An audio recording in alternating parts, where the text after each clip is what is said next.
Alors nous allons aborder le 5e point sur la méthode.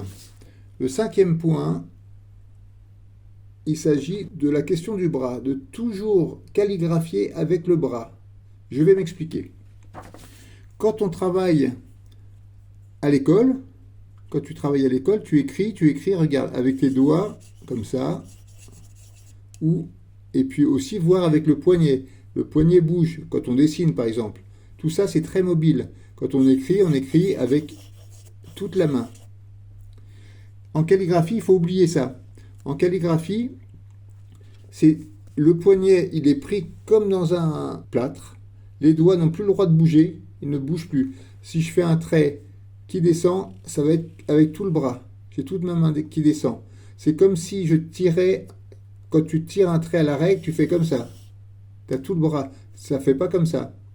Le haut du calame ne bouge jamais quand je calligraphie.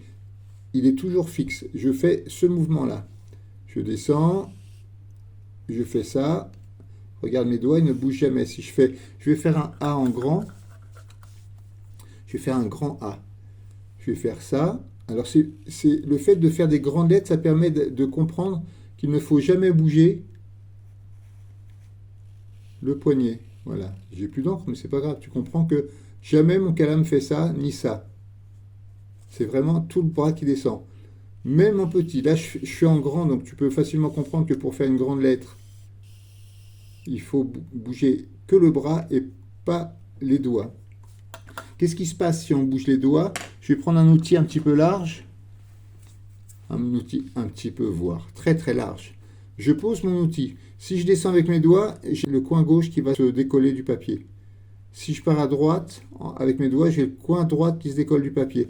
Il n'y a que en utilisant tout le bras que je garde tout le temps le contact avec tout le bec du calame sur le papier. Si je fais ça, c'est fini. Le coin gauche se lève. Si je fais ça, le coin droit se lève.